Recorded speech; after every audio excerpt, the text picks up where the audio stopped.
श्री गुरु तेग बहादुर साहिब के 350वें शहीदी दिवस को समर्पित पंजाब सरकार की श्रद्धा और सत्कार से भरपूर पहल। पंजाब के 23 जिलों में गुरु साहिब के जीवन और बलिदान को दर्शाते light and sound show Srinagar, Gurdaspur, Faridkot और तख्त श्री दमदमा साहिब, तलवंडी साबो से अनंतपुर साहिब तक 4 महान नगर कीर्तन तथा 23, 24 और 25 नवम्बर को अनंतपुर साहिब में होने वाले भव्य समागमों में मुख्यमंत्री सरदार भगवंत सिंह जी मान की ओर से सभी को नतमस्तक होने का हार्दिक अनुरोध। आइए अपनी अटूट श्रद्धा और सत्कार के साथ इन समागमों का हिस्सा बने। दोस्तों, देश के मुख्य न्यायाधीश जस्टिस BR गवई कल रिटायर्ड हो रहे हैं। कल उनका आखिरी दिन है। कल से वो देश के मुख्य न्यायाधीश नहीं होंगे। परसों नए मुख्य न्यायाधीश का शपथ ग्रहण होगा।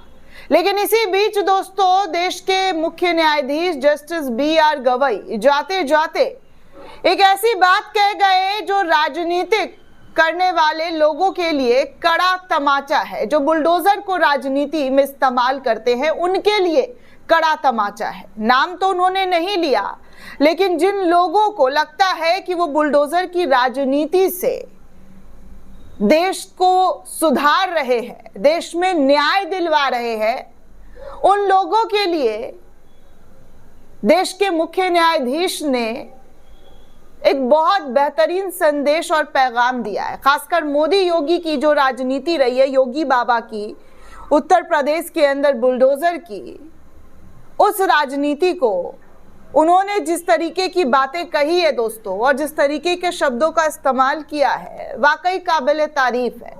जस्टिस BR गवई की अगर किसी फैसले को देश याद करेगा तो उनका फैसला बुलडोजर पर दिया गया फैसला होगा, बुलडोजर पर बनाए गए गाइडलाइन होंगे।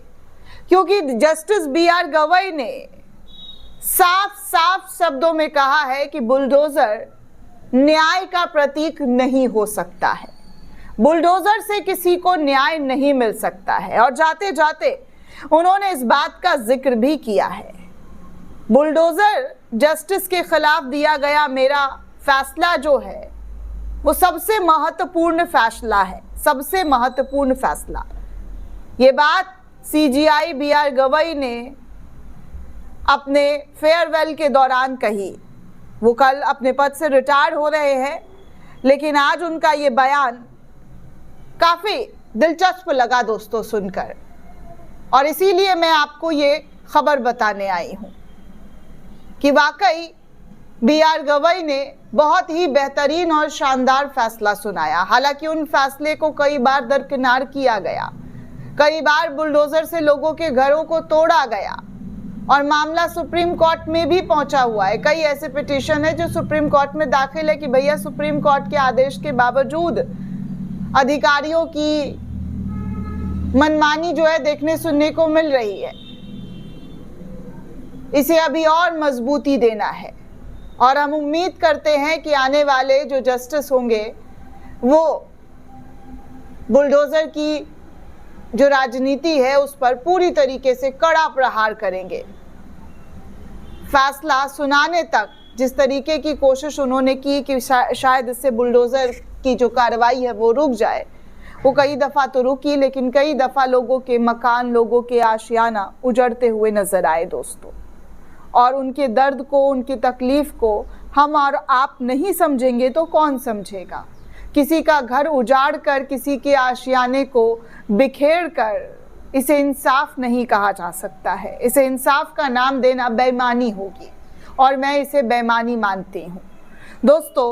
जस्टिस BR गवई जाते जाते कानून का पाठ जो है उन तमाम नेताओं को सिखा जा रहे हैं जिन्हें लगता है कि बुलडोजर से वो न्याय कर रहे हैं। मैं उनके पुराने बयानों को भी याद दिलाऊंगी दोस्तों, जहां पर उन्होंने CJI गवई ने साफ साफ शब्दों में कहा था कि बुलडोजर एक्शन का मतलब है कानून तोड़ना। सरकार एक साथ जज, जूरी और जल्लाद नहीं बन सकती है। इस बात को दोस्तों मैं याद दिलाना चाहूँगी कि chief justice of India BR Gavai ने कहा था कि भारतीय न्याय व्यवस्था रूल ऑफ लॉ यानी कानून के शासन से चलती है।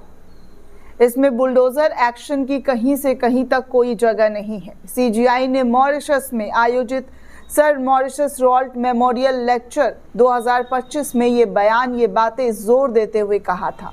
उन्होंने कहा कि सुप्रीम कोर्ट ने हाल ही के फैसले में अदालत ने स्पष्ट किया था कि किसी भी आरोपी के खिलाफ बुलडोजर चलाना कानूनी प्रक्रिया को तोड़ने जैसा है।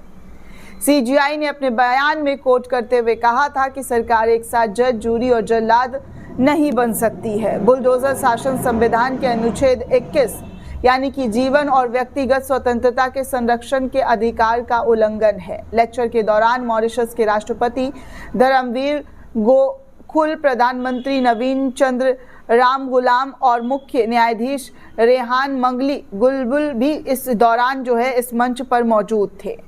लेक्चर के दौरान इन्होंने साफ शब्दों में बी आर गवई ने कहा था कि सुप्रीम कोर्ट ने समय समय पर अपने कई अहम फैसलों से रूल ऑफ लॉ को मजबूत किया है। इसमें 1973 का केशवानंद भारती केस शामिल है, जिसमें संसद की असमिति संशोधन करने की शक्ति पर रोक लगाई थी। सीजीआई ने 3 तलाक खत्म करने, व्यभिचार कानून को निरस्त करने, चुनावी बॉन्ड स्कीम और निजता को मौलिक अधिकार मानने जैसे फैसले का भी जिक्र शामिल किया। सीजीआई गवई ने कहा कि इन सभी फैसले को दिखाया कि अदालत ने रूल ऑफ लॉ को एक ठोस सिद्धांत दिया है जिससे मनमाने और अन्यायपूर्ण कानून को खत्म किया जाए। सीजीआई गवई ने कहा कि भारत में रूल ऑफ लॉ केवल नियमों को सेट नहीं बल्कि ये नैतिक और सामाजिक ढांचा है जो समानता, गरिमा और सुशासन सुनिश्चित करता है। उन्होंने महात्मा गांधी और डॉक्टर भीमराव अंबेडकर के योगदान का हवाला देते हुए भी कहा कि उनका दृष्टिकोण बताता है लोकतंत्र में कानून का राज ही समाज को न्याय और जवाबदेही की ओर ले जाता है। इसलिए इन तमाम चीज़ों पर ध्यान से अमल करना चाहिए। इससे पहले सीजीआई गवई 24 सितंबर को कह चुके हैं कि बुलडोजर एक्शन के खिलाफ आदेश देने पर उन्हें बेहद संतुष्टि मिली थी। इस फैसले में मानवीय पहलू भी जुड़ा हुआ है। किसी परिवार को सिर्फ इसलिए परेशान नहीं किया जा सकता है कि उसका एक परिवार का सदस्य अपराधी है। गवई ने साफ कहा था कि बेंच में मेरे साथी जस्टिस केवी विश्वनाथन शामिल थे। हालांकि ज़्यादातर श्रेय मुझे दिया गया, लेकिन मैं ये कहना चाहता हूँ कि इस फैसले को लिखने का क्रेडिट जस्टिस विश्वनाथन को भी दिया जाना चाहिए, क्योंकि एक कानून के तहत जो फैसला लिखा गया था वो लोगों के लिए न्याय का प्रतीक बन रहा है। वाकई मुझे इस बात की खुशी हो रही है दोस्तों कि उन्होंने कुछ ऐसी बातें, कुछ ऐसे फैसले सुनाए हैं जिसको लेकर उन्हें अपने जीवन में कभी भी किसी भी तरीके का मलाल नहीं होगा। इनफैक्ट उनको देश की आवाम का और उन लोगों को की दुआएं ज़रूर मिलेंगी, ज़रूर लगेंगी जिन्होंने अपने घर को टूटने से रोकने का सफ़र देखा है, क्योंकि इस फैसले से उनके कई घरों को जो टूट रहा था उस पर रोक लगा दिया गया। हालांकि कई बार देखा गया है कि कानून को किस तरीके से मजाक बना दिया गया, कैसे सीजीआई के फैसले को अनदेखा किया गया, दरकिनार किया गया। कई बार ऐसी चीज़ें देखी गई है, लेकिन आज उनके रिटायरमेंट पर मैं भी इस चीज़ को लेकर जिक्र करूंगी कि सीजीआई का ये फैसला वाकई सराहनीय है और सैल्यूट के काबिल है। शुक्रिया दोस्तों।